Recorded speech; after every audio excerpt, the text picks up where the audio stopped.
Boop. Hey, it's the Mad Pirate Bippy, and I'm chilling just before I go to bed, and I got a message from one of my friends in Google Plus asking me about the non-weight loss motivators for people to exercise. Since I keep saying if you want to exercise, don't do it to lose weight. Do it for other reasons. I thought this was a reasonable question. So I've already talked for me why I do it. Mood stabilization.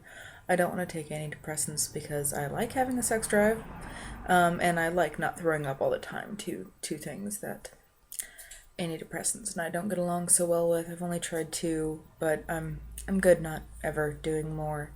Uh, Diabetes. If you've got diabetes in your family, it's really nasty when it gets advanced. It hurts. It sucks. Like it's not fun.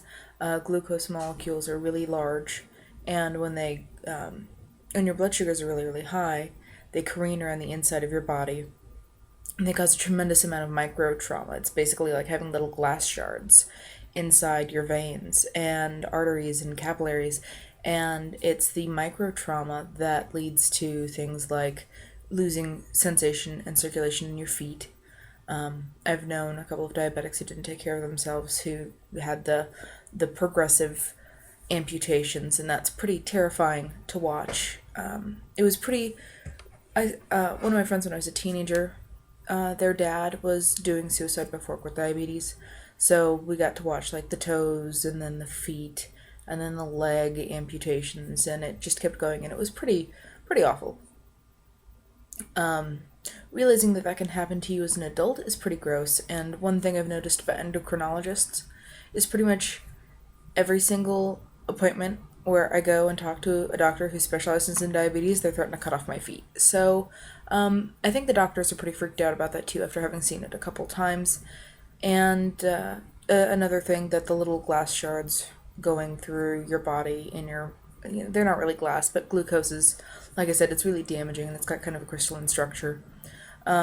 Is damaging your eyes. So you've got the diabetic neuropathy in the eyes, and that'll damage your vision, and it can damage it permanently.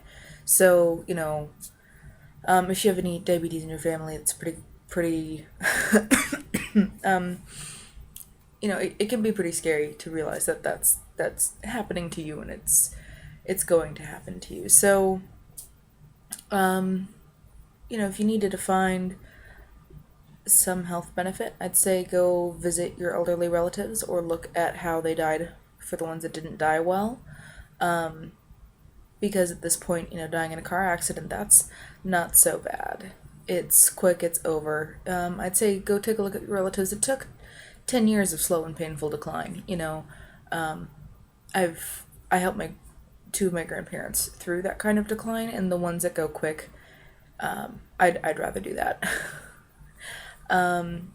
So look at what's in your family, and you can basically exercise.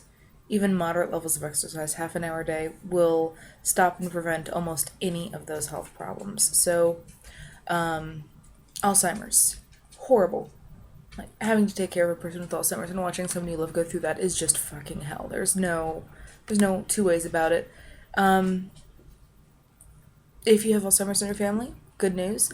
Half an hour of exercise a day can completely stop the progression of Alzheimer's. You may need to go up to an hour a day, but their studies, go read them. We've already covered diabetes, cancer.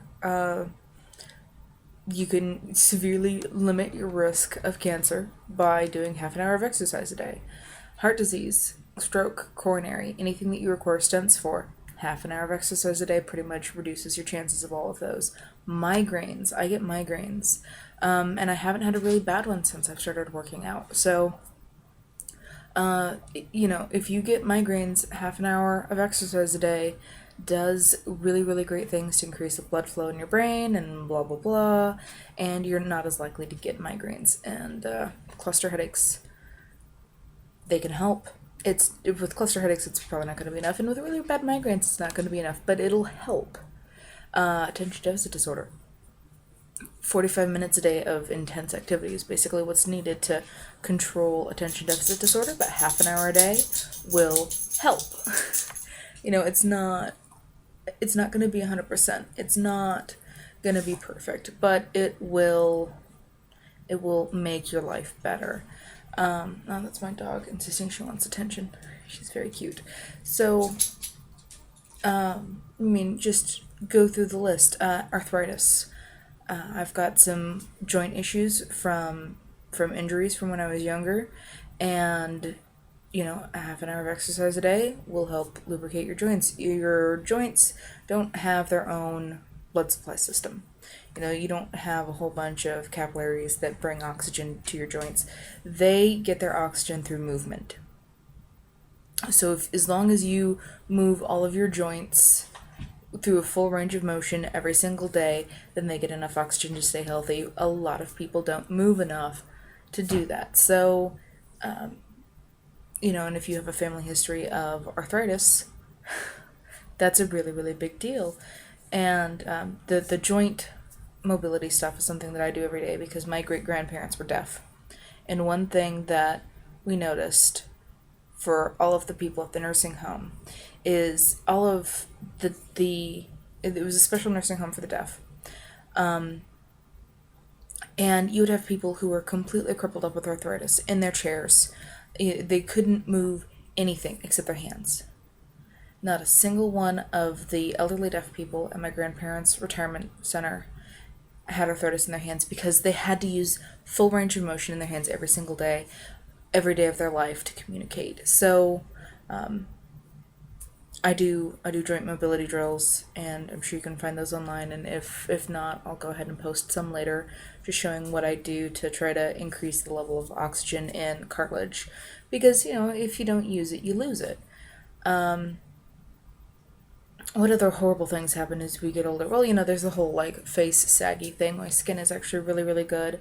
And while exercise does help with that, honestly, it's the steam room at the gym.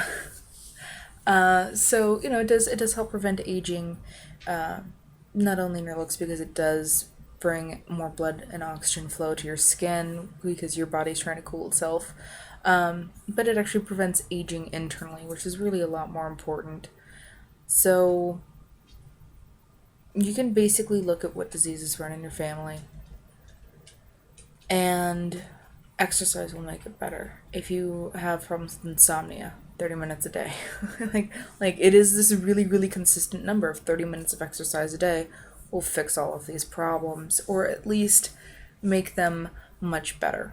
And you don't have to take any pills, there's no chemical interactions, there's no nastiness involved, it's just a little bit of extra movement. So, insomnia, I don't tend to sleep very well. And I have a hard time getting to sleep, and when I get to sleep, I don't stay asleep very well. I have to sleep with the earplugs in or wake up.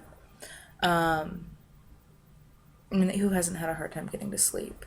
It'll help you get more awake and more focused in the morning without having to take caffeine. Caffeine, it's not so bad. What caffeine does is it stops your body from being able to reabsorb adrenaline, and that does have a biological cost, and it will affect you in a negative way over time. I know two people who've gone through Addison's crisis, which is where your adrenal gland basically gives up. And I've mentioned cortisol before. Cortisol is the long-term stress hormone. Adrenaline is the short-term stress hormone. And if you have both of them in really high levels, eventually your body is just going to get tired of you being a stress monkey, and it's going to quit providing an adrenaline, and you need a little bit of it to live.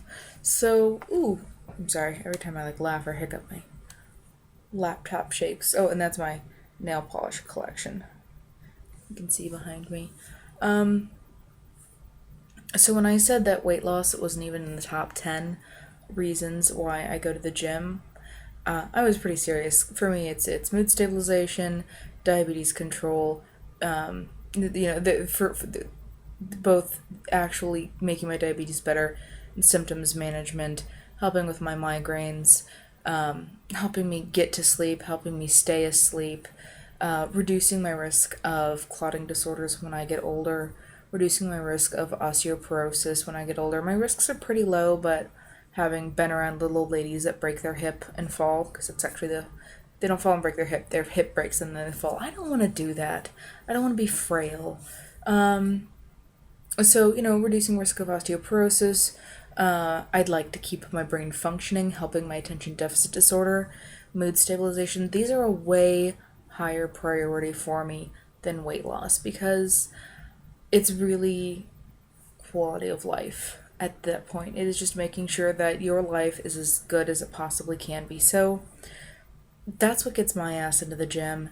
Find out what it is that gets your ass into the gym. And if it's vanity, that's great. But if you were motivated by vanity, you probably wouldn't have ended up overweight in the first place. If it's, like if you know you have this family history but you're not close to your family, go volunteer for a couple of days at a nursing home. There are a lot of them out there, and you can see exactly what this kind of neglect and damage to your body will do to you. And it's scary. You don't want to live through that. It's freaking horrible. So, of all of the various reasons to go to the gym, find the ones that really, really resonate with you, the things that have happened to people that you care about in your family, the ones that you're at risk for, and then use that as the reason to go. Because even if you don't lose a pound ever, even if you stay obese, for whatever definition of obese that you want to use, if you are fat and fit, you will be happy and healthy. I know a lot of women who are zaftig, fabulous, gorgeous, plump ladies, but they are amazingly fit. And you know what? They're healthier than a lot of the skinny ladies I see at the gym.